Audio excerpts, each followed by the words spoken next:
Hi, welcome to our channel where we share the most gripping stories. A decorated veteran retreats to his mountain sanctuary only to discover it has been taken over by a corrupt hoe throwing a wild birthday party inside his own cabin. What starts as simple trespassing slowly unravels into a calculated land grab scheme, but they chose the wrong man to intimidate. I was elbow deep inside the transmission of a '68 Mustang when an ivory security envelope marked urgent home notice landed on my workbench. It was from the Silver Pines Homeowners Association, claiming I owed $6,200 for unauthorized use of community utilities and parking violations on land completely outside their jurisdiction. My cabin sits on 20 private acres, off-grid, solar-powered, with its own well and related property. I triple-checked through county records before ever signing the deed. When I called, the hoe rep spoke with syrupy politeness, suggesting it would be in my best interest to sell the parcel.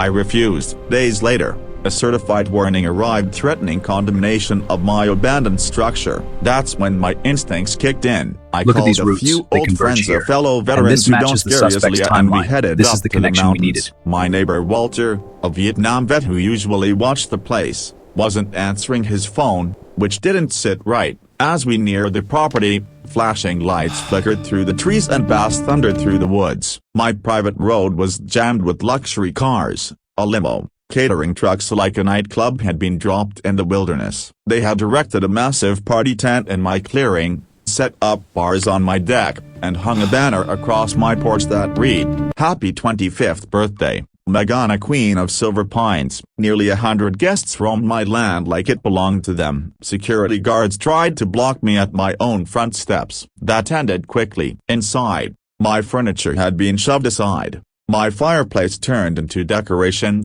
strangers dancing on my dining table. I walked straight to the breaker panel and cut the power. The music died, the lights snapped off, and silence fell hard. Then the shouting began. I announced calmly that I owned the property and everyone had 5 minutes to leave before police and legal consequences followed. That's when Patricia Hargrove, the polished voice from the phone, stormed toward me in a red dress, furious and not embarrassed because in her mind, they hadn't trespassed. They believed they were entitled. And that's when I realized this wasn't just about a party. It was about control, pressure, and forcing me to give up land they wanted for expansion. But they miscalculated. Veterans don't surrender ground easily, especially not the ground we fought to earn. Patricia looked like a woman who had never been denied anything in her life. Behind her stood Megan in a glittering tiara and Rory, broad-shouldered and already bristling. Patricia demanded to know who I thought I was. I told her owning the house was a good starter and introduced myself as Conneria, the actual property owner. For a split second her confidence cracked,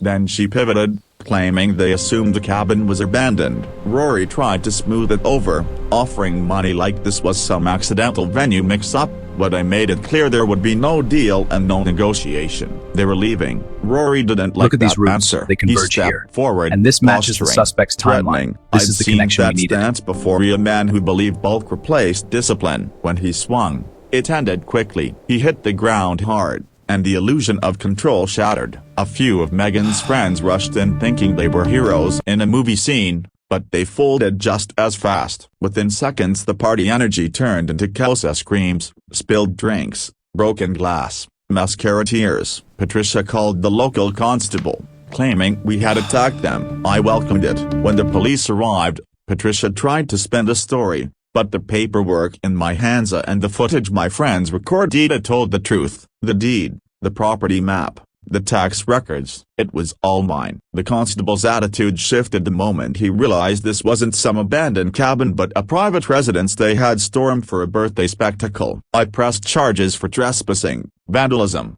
and assault without hesitation. The outrage on Patricia's face said she'd never expected consequences to land on her side of the fence. As their vehicles disappeared down the dirt road, the clearing fell quiet again, littered with trash and damage. Windows cracked, furniture stained, cabinets torn open. It wasn't random. It felt deliberate, pressure disguised as celebration. Someone had known I wasn't there. Someone had enabled it. That's when my thoughts turned to Walter. He had a spare key. He checked the place regularly. He never ignored my calls, yet he hadn't answered once. The more I walked through the wreckage, the more that silence weighed on me. This wasn't just about an HOA overstepping. Something deeper was wrong. By dawn I was already on the road toward Walter's property, frost still clinging to the fences and the forest unnaturally still. My instincts, the same ones that had kept me alive overseas, were humming again. The party had been loud, the aftermath louder, but it was Walter's silence that echoed the most. The mountains felt different after all of it, quieter, but not weaker, like they'd watched the whole thing unfold and decided we'd earned the silence back. After the sentencing, the county launched a full internal audit. Turns out fellows hadn't just helped Patricia and Royer, he'd been greasing deals for nearly a decade. Properties pushed through redevelopment exemptions, auctions quietly bypassed, signatures forged with a notary who never asked questions. What we uncovered wasn't just corruption, it was a machine, and machines only run when everyone believes they're too big to stop. Walter came home in late spring. I drove out to meet him the day he unlocked his front door again. The boards were gone, the grass had been cut, the state even paid to restore his barn, now the same one they'd merely bulldozed. He stood there for a long moment, keys shaking slightly in his hand. "They thought I'd die before I made it back," he muttered. "Yeah," I said. "They miscalculated." We never did find out who suggested my cabin as the next target. Maybe it was random. Maybe it was because 20 acres bordering Silver Pines was too tempting. But after the federal case went public,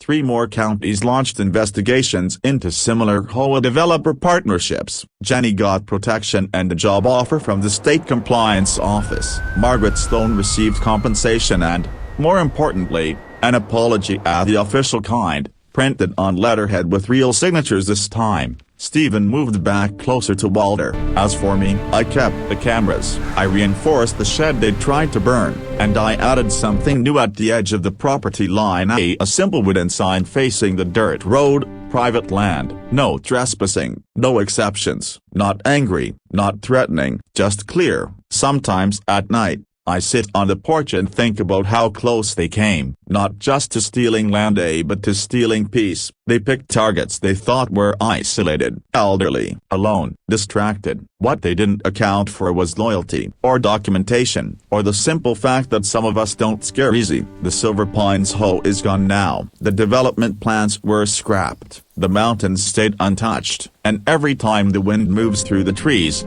it sounds less like warning and more like victory. They tried to burn me out. Instead, they exposed themselves, and in the end, the only thing that got seized or broken bar was their freedom. Look at these roots. The first snowfall here. came And earlier than the expected that year. This is the dusted connection the we needed. rooftops of Helena in quiet white, softened the scars left by news vans and camera crews that had crowded the courthouse steps only weeks before. The headlines had faded from front pages, replaced by elections, scandals somewhere else, disasters far away. But in the mountains, nothing is ever truly forgotten. The cabin stood steady against the cold, reinforced now, new locks, steel-lined doors, layered surveillance grids humming invisibly beneath the snow. What had once been just a quiet retreat had become something else entirely, a symbol. And symbols attract attention. I had hoped the arrests would end it. Federal indictments, sentencing, asset seizures, public disgrace. It should have been enough. But corruption doesn't evaporate when the leaders fall. It fractures, and fractured things are sharp. 3 weeks after Patricia Hargrove was transferred to federal custody,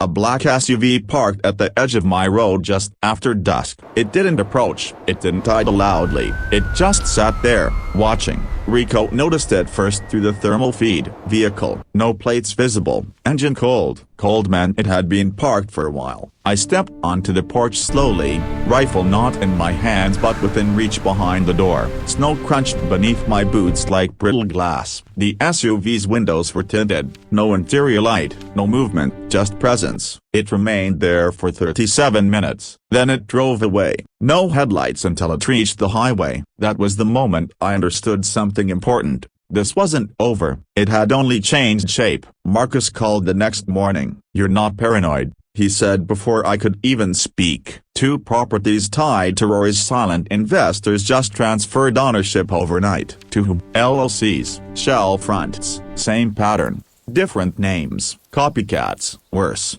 Marcus replied, continuations. The federal case had dismantled the visible Operation A, but beneath Patricia and Rory were layers of investors who had never touched paperwork directly. Men who funded development deals, men who financed legal teams. Look at these roots, men they converge who prefer here. distance. And this Money matches the doesn't suspect's like losing, timeline. and This is the someone had connection we just needed. cost them millions. Walter felt it too. He didn't say it outright, but when we sat on his porch one afternoon, watching smoke curl from his chimney, he kept scanning the tree line. You ever get the feeling, he said slowly, that we didn't just break a machine, we broke its steering wheel? I answered. He nodded. Machines without steering don't stop, he muttered. They crash. The crash came in the form of a letter, not threatening, not vulgar, professional. It arrived by courier and no return address. Inside was a single sheet. Mystery. You have demonstrated admirable tenacity. However, unintended consequences often follow unnecessary escalation. We recommend restraint moving forward. No signature, no demands, just implication. Marcus nearly smiled when I showed him. That's not intimidation,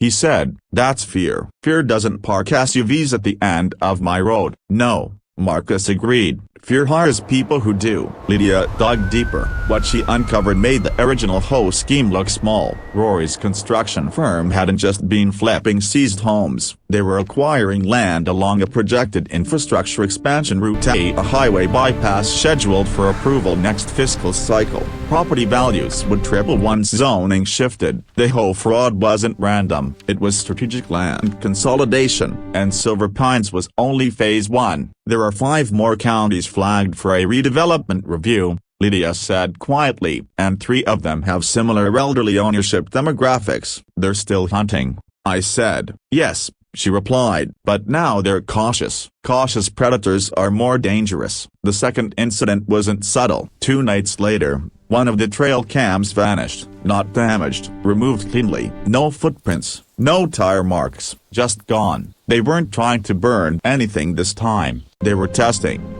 perimeter, testing response time, testing whether the federal raid had made me complacent. It hadn't. Morales reopened a quiet file. Off the record, there are whispers, he admitted. Look at these roots, investors leaning on regional and this boards matches to the suspect's fast-track seizures timeline. before This is the connection we oversight needed. committees review new legislation. Can you stop it? Not without proof. Proof requires bait, and I was already on their radar. I made a decision that night. If they wanted land consolidation, I would give them something irresistible. I filed public paperwork announcing intent to subdivide and sell a portion of my northern acreage, a land that bordered 2 parcels previously owned by Rory's associates. Within 48 hours, inquiries flooded in, all anonymous, all above market value. One offer came in at double appraisal. Desperation disguised as opportunity. Marcus grinned when he saw the numbers. They're circling. Good, I said, because predators who circle expose themselves. We set the trap carefully. Every call recorded, every email archived. Lydia traced IP routes through offshore relays. One buyer slipped, used a VPN node tied to a development firm in Boise currently under audit. There it was. The thread. Follow the thread, but threads pull both ways. The third SUV didn't just watch, it approached. Midnight, snow falling thick,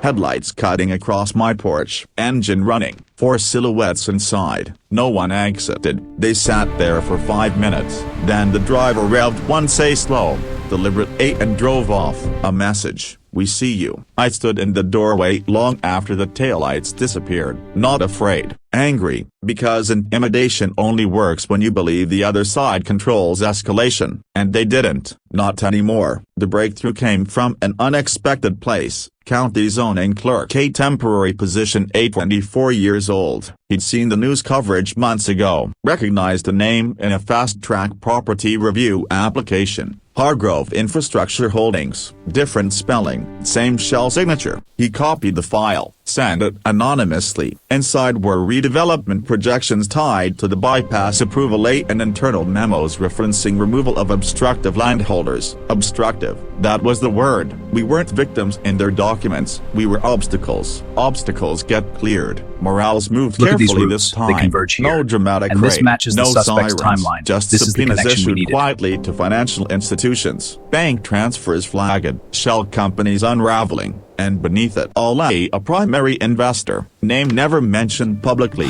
a venture capitalist based in Denver with stakes in multiple rural expansion projects. He had never attended an home meeting, never signed a citation, never toasted champagne on someone else's deck, but every seized property fed into his development portfolio. Patricia and Rory weren't masterminds, they were regional managers, and the real architect had just been exposed. The pressure shifted instantly. No more SUVs, no more trail cam removals, silence. That's when you know it's serious, because loud intimidation is ego, silence is calculation. The federal investigation expanded across state lines, racketeering charges broadened, asset freezes hit accounts in 3 jurisdictions. The Denver investor issued a public statement denying knowledge of any misconduct. Of course he did. They always do, but paper trails don't lie when followed patiently, and this time, patience belonged to us. Winter deepened, the mountains hardened, Walter recovered strength with each passing week, and slowly,